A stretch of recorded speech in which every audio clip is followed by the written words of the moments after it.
I'm here this morning with Angela Smith, and she is a journeyman tool and die maker at Greenheck Group, and she's going to tell us about her position. So we're going to start with, how did you get to be a journeyman tool and die maker? After high school, I went to my local technical, or actually my regular local college. It was a 2-year college. And after a year, I realized that at that time, college was not my path due to personal and financial reasons. So I just went and got a factory job because it paid pretty good money. And I very quickly learned that working in a factory was not for me. It was the same stuff every day, and I did not like it. And I was very fortunate that they had a posting to get into the skilled trades.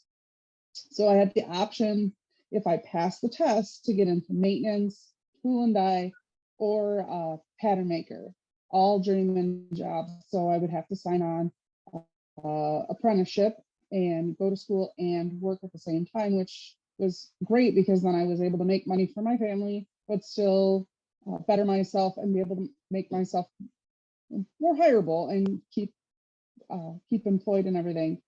So I had chose tool and die because it just seemed really cool to take stuff apart, fix it. After I had finished my apprenticeship, I had become a journeyman tool and die maker. But in order to continue up labor grades and stuff, you had to continue education. And the nice thing about my employer is they actually, after you pass the classes, they reimbursed you. So I was actually able to become associate's degree, journeyman tool and die maker associate's degree. And I've taken some classes beyond that. And now at my current employer, when I signed on with them, I became the journeyman tool and die maker. Prior to that, it was just a tool maker. Depending where you work and what classification you do, you have different avenues to get there. Some kids do the youth apprenticeships through their high school and then get their foot in the shops and see how they like it from there and go on from there. Sometimes you could go over to the technical college and get a 2-year associate's degree, specifically in machine tool, and get into a shop that way. Sometimes that's the only formal education you need. Other times your employer wants you to, or for your own personal growth, you want to get into a place that offers that journeyman tool and die maker card. It's just a step above the people that go through the apprenticeship now. It's actually a 5-year program. So it's 5 years that you're working and going to school at the same time. You go to school and you're paid for your time in class. So you're not losing any money.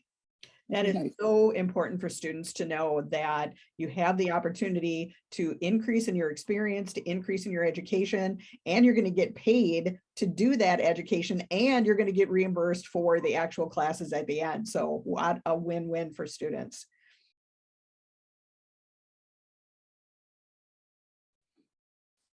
As a tool and die maker, I build and maintain and repair dies and tooling. That means that I work with maintenance with people on the production floor.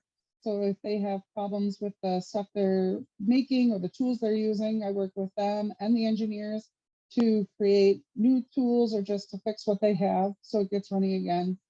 So it requires me to use sometimes it's just hands-on tools.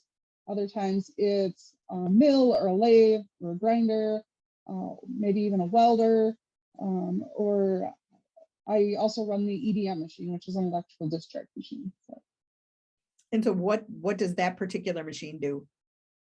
That does precision cutting with a wire. An electrical discharge goes out. So depending on what I'm doing, whether it's for the mill or the EDM machine, I actually use the computer and I do coding and programming and nice change. Every day is different. I don't just sit in an office and I don't just work on the floor. I get to move around and do different things.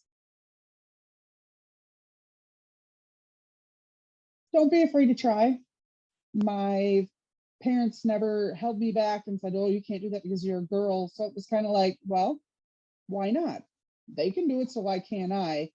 When I got into the trades, I didn't know anything about tools. I was 19 years old. I was the youngest one in the program, and I was the only woman in my plant that was in the skilled trades program. So it was intimidating, but at the same time, it was like, I can handle this challenge. Let's push down that barrier and see where I can go from here. Because I was doing it to provide for my family, but at the same time, why couldn't I? I can do anything I set my mind to. Are you seeing more women now in the trades than you did, like you said, back when you were just getting started? When I went through my original apprenticeship at 19, there was a couple other women in the program, but I have never worked with another woman in the skilled trade.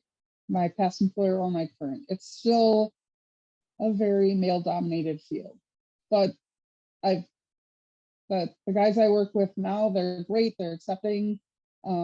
I went through my original apprenticeship with some of the guys, so I knew them from that, because it's not just your work that goes through it. You meet other people from around the area that are all getting their cards at the same time.